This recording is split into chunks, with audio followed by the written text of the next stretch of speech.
7h, 9h, Nikos Aliagas sur Europe 1. On retrouve David Abika pour sa revue de presse, Nikos. Vous avez tout lu ce matin ? Vous avez bu des mots par milliers ? J'en ai avalé, ouais, des pages.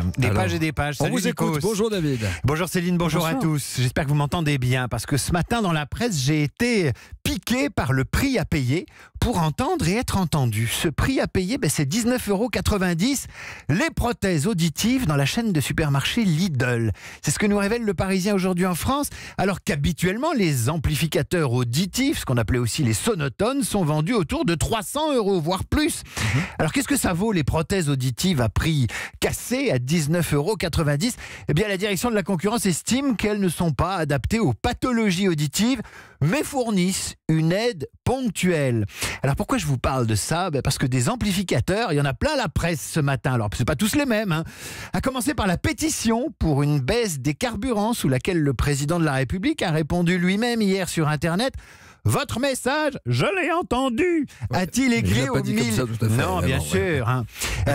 Votre message, je l'ai entendu, c'est ce qu'il a écrit aux millions de signataires, les engageant à poursuivre le dialogue. Un autre amplificateur, puisque la pétition c'est un amplificateur pour se faire entendre, eh bien il est en photo dans le Monde Magazine. C'est un haut-parleur, un mégaphone. C'est celui qu'Erin Brockovich, la vraie, pas Julia Roberts, dans le film. Erin Brockovich, la conscience écolo, brandit pour s'adresser aux foules. Erin Brockovich est de retour, je vous dirai dans un instant pourquoi. Donc entendre, se faire entendre, mais aussi s'entendre ensemble à l'approche de Noël, c'est un peu la sonorité de la presse ce matin.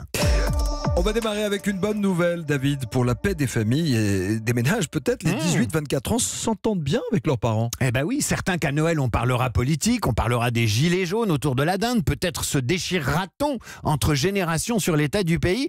Mais malgré tout, le Figaro nous apprend ce matin, grâce à une étude de l'INSEE, que les 18-24 ans, ce qu'on appelle les jeunes adultes, s'entendent bien avec leurs parents pour les 2/3. Voilà une bonne nouvelle. 21% évoquent des disputes de temps en temps, mais 14% des heurts fréquents. En famille, ces grands-enfants parlent de tout, politique, travail, loisirs, mais pour les sujets intimes, c'est maman qu'on va voir. C'est elle qu'on appelle. 8 jeunes sur 10 appellent leur mère au téléphone au moins une fois par semaine. Allô maman bobo.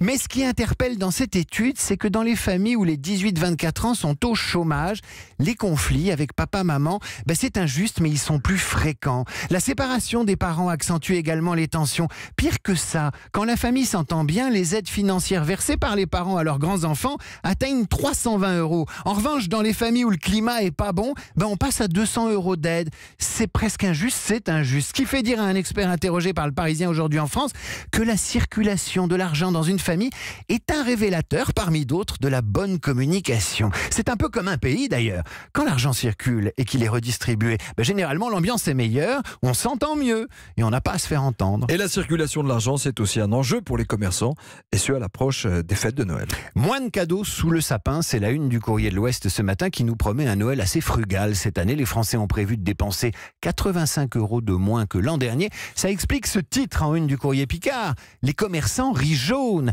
Le quotidien est allé demander à des consommateurs ce qui les avait éloignés des commerces durant les dernières semaines. Véronique, consommatrice qui vit à Amiens, elle invoque les images anxiogènes de la télé. Idem pour Claudette. Sauf qu'à force de rester derrière son écran, on finit par se dire qu'on peut faire ses courses derrière l'écran. Une des conséquences de la crise, c'est que 19% des Français vont faire davantage de courses sur Internet, explique le Courrier Picard, et les chiffres concordent, plus 11% de commerce en ligne par rapport à l'an dernier.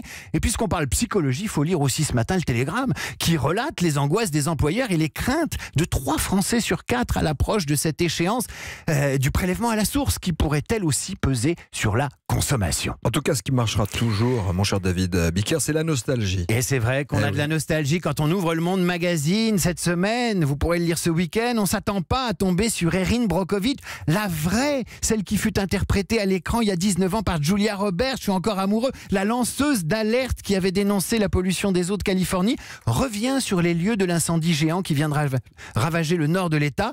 Cette fois, c'est la compagnie PGE qui distribue l'électricité, possiblement à l'origine de l'incendie qu'elle interpelle. 20 ans de combat d'Erin Brockovich, la vraie, c'est-à-dire dans M le magazine.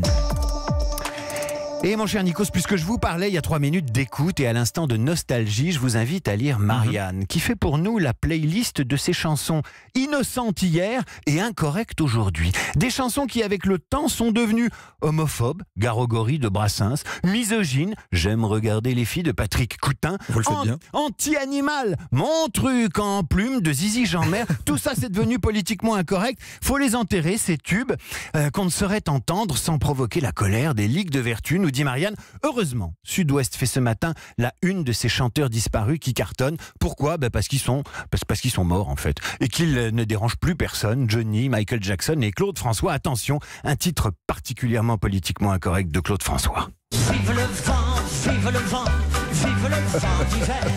C'est un peu dérangeant. Alors ils cartonnent aussi parce qu'ils sont bons. Tu Et que ce trouvez sont- pas que c'est dérangeant, vive le vent d'hiver. Non, il est raccord avec le pull Et le réchauffement de Céline climatique, Dacosta, Nikos. ouais. Ouais, on peut plus rien dire. Non, mais ouais, voilà, on peut plus rien chanter.